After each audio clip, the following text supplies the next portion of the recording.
Hey everyone, what's up? I am Mark and I'm here with, Adam. and this is Jammin on the Tao, where we talk about all things Taoist in nature. We are focusing on the Tao Te Ching, and we are going to be reading number 46 today.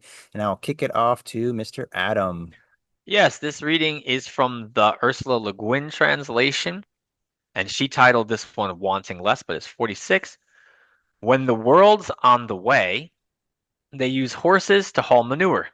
When the world gets off the way, they breed warhorses on the common. The greatest evil, wanting more.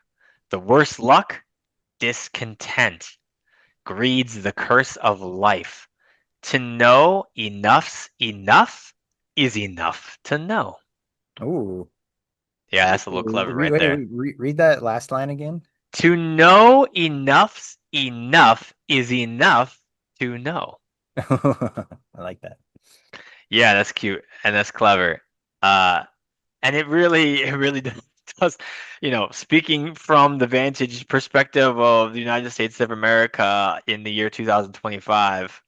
Yeah, I wish more people, especially those who seem to have a lot of power and influence, could recognize when enough is enough. Mm-hmm. Mm-hmm. Be a very different world if that was actually the case. Sure would be. This speaks to chapter 12, where we were talking about the senses Hmm. and that sensory overload and how that can kind of play mind or kind of play games with the mind and Yeah, make our lose our way and all that stuff. And so yeah, there's this whole greed aspect, this whole wanting more, needing more, over yeah, consuming. And this is saying all of that is, I have this one phrase here, no greater curse than discontentment. When you are always seeking more, it's like you're never content. yes, It's never enough. So that it says there's no greater curse and no greater yes. sin than desire. Now, desire is a tricky word sometimes for me because it's often cast in the spiritual word as a negative thing, but I think there can be some very Oh, positive things with definitely. I'm a desire big in it fan of too. Eros. Yeah. So that it depends on the context, I Yes. suppose. But I like the first part of this where it's talking about when you're aligned or when you're along the way, the horses are being used for manure, which is obviously speaking to a more productive working Hmm. cultivation aspect of Hmm. plant, crops Working with and the land. plant, Yep. cultivating the fields versus when things are unaligned, those same horses are being bred for war. Totally Yeah. misaligned, totally different energy between what the horse is the horse. Yeah. It's the human behind the horse Yep. that's putting them in one direction or the other. Is it productive or is it counterproductive? And Yep. when we're aligned, it's going to be productive. When we're misaligned, counterproductive. So I find that to be a really interesting analogy and image. Me too. Me too. I also think like maybe there's a cute little inference in there that like you're also like hauling the shit out and putting it to good use, like transmuting bullshit, right? Versus like let's double down on bullshit by like spending our time with war, right? Things that destroy instead of cultivate or lead to growth. Yeah. Um, yeah, this whole thing, like, it also reminds me. So I used to love the show Mad Men, and it's Mm. for those who don't know, it's it's like a soap opera, wonderful show, a '60s advertising agency, and the main character has this famous quote where he's like, "What's happiness? Happiness is the moment before you want more happiness." Like this idea that like it's a never-ending thing. Like You if you can't if you catch up. overlook, you Yeah. can't catch up. You're happy, and you're like, "Wow, that was great.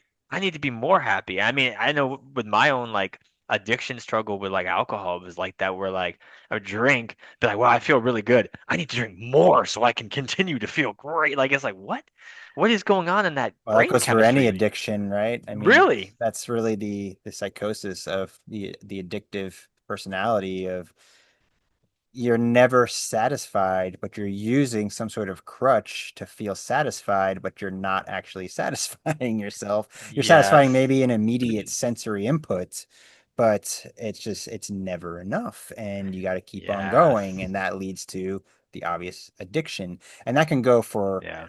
not just substances, but that can go for Any work, that behavior. can go Yeah. for relationships. There are Oh yeah. people that are chronic relationship people Yep. where it's like, you date somebody, break up, and immediately date somebody, and break up and immediately Hmm. go. And so you don't have that any time to be with yourself, to be introspective, to do your own work. You're addicted to being with others for better or for worse. And maybe you're trying Yes. to find somebody to help you, or maybe you're trying to find someone to support you, but Yes. it's all that external stuff where you need to take that time to be with yourself.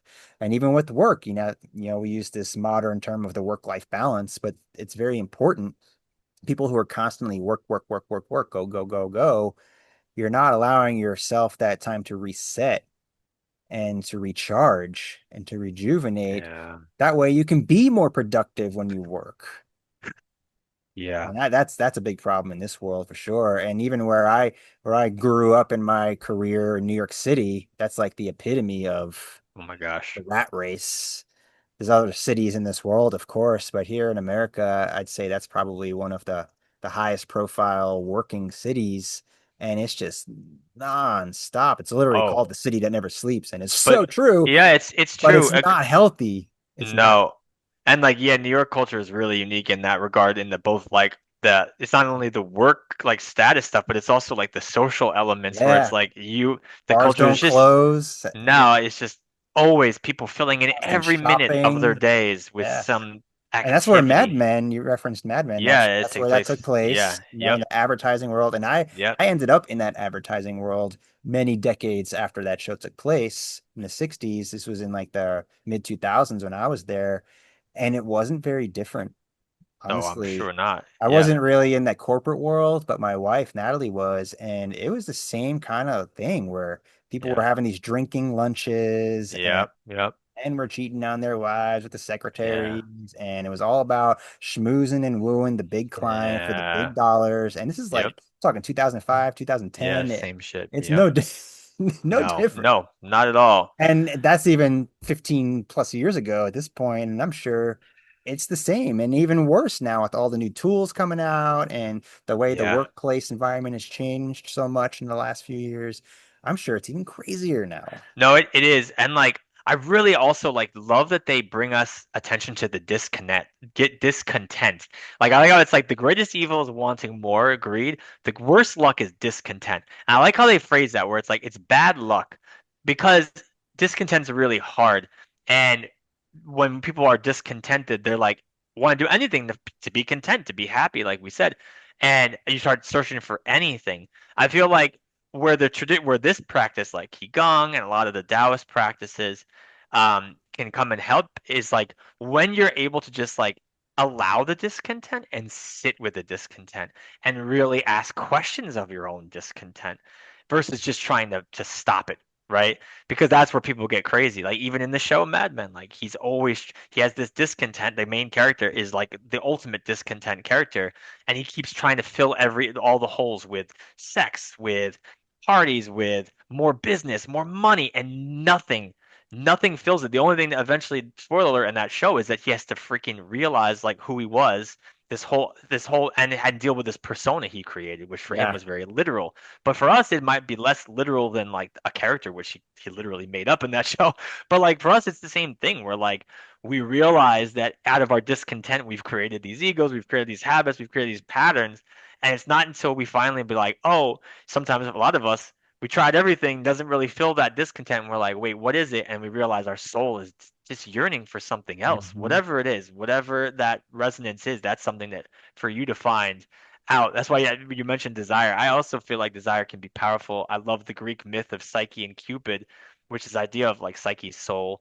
Cupid is Eros, whereas the myth, the main nugget of that myth is like if you don't let your soul follow its desire, you're going to be in trouble, right? Yeah. There's the need to connect with that, It but you have to get past the surface ego Yeah, it could body be a slippery desires. slope for sure, Yes, but go the deeper desire, the yeah, deeper, it's okay to have desires. You just got to definitely. manage them, and you got to discern what's right and wrong for you and your situation, and use it wisely. Yeah, because the soul has different desires than the ego. I mean, or in any language it feels comfortable, the spirit versus the body, like all these things. But like you said, really getting into the meat of like where is this discontent coming from and addressing that as opposed to just keep wanting more. so that you're able to know enough's enough is enough to know. Exactly. Exactly. Well, we'd love to hear what you all have to think. Drop a line in the comments and hope to hear from you. Until then, have a beautiful day and please like, subscribe, share with a friend. Thank you. Thank you.